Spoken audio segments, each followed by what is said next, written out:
2nd and 137th Infantry, which is a National Guard unit, we were already at, we went into Baghdad on November the 5th of 2005, and this event happened, to the best of my memory, on June 16th. And I'm sure if I brought my other guys in here, they're probably, no, Sergeant, on May, no, July. We don't, you know, it's hard to remember, because when you're out there doing 225 combat patrols and you get maybe 3 hours of sleep, you have the chance to lose some memory. And this event, as big as it was, still kind of had to take a back seat to the fact that you had to get these men home in a combat environment with IEDs going off, V-beds, and everything else. I mean, for me, it was a big event. Some of these guys kind of blew it off. But I will tell you this, that 25 American soldiers from the state of Kansas witnessed this event, and I'll go into specifics now. On that night, we left out of Radwanian Palace Complex, is where we were working jointly with, I think at the time, the 10th Special Forces Group, because the 10th and the 5th were flip-flopping every 6 months, and they needed security patrols outside of their base.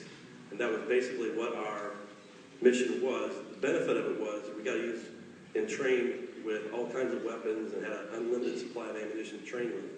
So we probably had the best training in my entire military career working at that palace complex. So we were really vigilant about taking care of these guys. That night we left out at Redwanian. We stopped by Camp Slayer. We did a checkpoint check, and we moved down the wire and went around the outside southern tip of Camp Slayer, out around into a place called Makasib. Now, Makasib was a Sunni village in a predominantly Shiite area, and our patrols were nightly. I mean, we flip-flopped with 3 other platoons, and we were constantly scanning this place. So what I saw didn't make any sense at first. As we're going into Makasib, my gunner, and I'm not going to use any names here because I haven't got the permission to use them, said, Sarge, stop the patrol. Now, I was the 4th vehicle in the line of 5.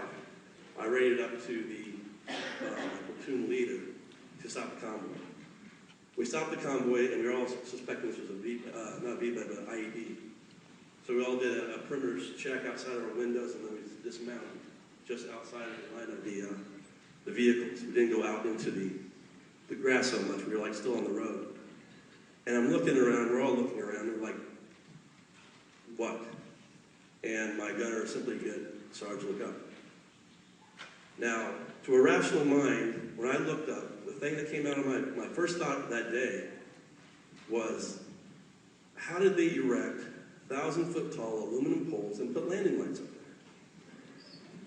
We did this patrol every day. We never saw construction crews. We never saw anything being brought in, no raw materials. It didn't make no sense. And then it dawned on me I wasn't seeing any stars between these lights. And everybody in that platoon was basically outside the vehicle looking up with shock and awe. What we saw above us, and I'll just give you layman's terms, was a perfectly black, perfectly triangular object with, if you're looking at a arrowhead, as if it was an arrowhead, the trailing point had the lights on it, nothing in the back. Now, in the middle of my stupor, wondering what this thing was, I had the forethought to go grab my night vision goggles, Antas PVS 7s, which were like the top of the line at the time. Put them on and see this thing with night vision. And everything between those lights was solid. It was just a black object. Now, when we've had Italian dining outs and things in the past, since we got back, a lot of guys brought some details that I wasn't aware of. Some guys remembered seeing city lights shining up and reflecting on the bottom of the craft. Some guys remember the lights being a slightly white-orange. Some of the other guys remember little details that I couldn't pick up. I thought it was dead in the sky. Some guys said it was moving slightly forward, slow. I can't remember all that. I was still looking at my watch. I was trying to figure out what I should do next, what I should tell the lieutenant. And I remember one funny point of this was my gunner, who was as Irish as an Irishman could be, said, Sarge, you want me to take a shot at it? And I remember looking at him like, I said, at ease, enough of that. I didn't want it to spread, but I also turned back to him and said, you think you really want to piss this thing off? And he's like, good point, Sarge. And I was like, good, okay. So I got with my lieutenant, I said, sir, we got a checkpoint SP time we got to meet. Let's leave now, get to the other side of Mikasa and get out of the city lights, get back out by the grove. They have those fruit groves out there. I said, let's check back out at our 6 o'clock and see what happened. We did that. We burned our way through Mikasa. We weren't even really looking at anything. We were just trying to get to the other side so we could see this thing again. And when we stopped the vehicles and looked back, it was nothing to be found. Nowhere. Now, mind you, the orientation was we were south of Mikasa, and to the north of Mikasa was Baghdad International Airport. So we could still see the lights from the runway and everything else. We would have seen something if it went in that direction. We couldn't find it. Now, I had a young lieutenant with me with no experience, and he'll probably kill me for saying that, but it's true. And he said, well, Sergeant, what do you want to do? Now, at this point, I'd had enough background research in ufology to know that you don't talk about this with a military career. And so I basically told him, I said, Lieutenant, we got one of two choices. We could say nothing and go get some sleep tonight, or we're going to be up all night and probably the next 2 days doing paperwork and having our brain scanned. We're not going to get out of this in one piece. You're probably going to lose your commission. I'm probably going to lose my stripes. Do you really want to do that? And he said, no, I don't. I said, let's go get some sleep. We went back to ADOC, which is the battalion version of a company, BDOC. Well, that's where we turn in our paperwork and our reports.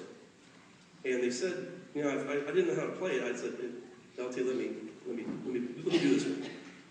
So we walked across the catwalk, we got inside the building, and I knew every face in there. And I just simply asked. I didn't want to say, hey, you guys see a UFO tonight? No, we said, hey, anything go down tonight? And they said, what? I'm like, nothing, any shots, any beds, anything. They said, no. So to me, that was good enough. I just winked at the lieutenant, turned around and met back. We had a little talk privately together. I said, let's get some sleep. We talked to the guys about it, and I pretty much said, you know what you saw? We can't explain it. You want your buddies laughing about it and making fun of you the rest of the tour duty? No. And to a lot of these guys, it was something special. And a lot of these guys were just like, it's probably ours, and probably the next stealth fighter. Good enough.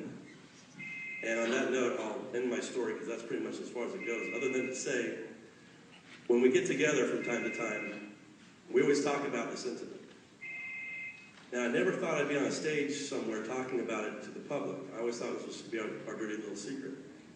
And it took a big weight off my chest talking to it. I'm glad I had this audience that to talk about it. And since I have talked about it from yesterday, I've had many people coming up already sharing their stories about the same craft in Kansas, in Wyoming, up in Wisconsin. And I'm just happy that you come forward and tell me this stuff because it verifies to myself. I mean, I have no doubts about what I saw. But it's good to know that I have an audience that isn't out there just having a good laugh about this. This is real stuff. I would not lie to you on the stage. Thank you.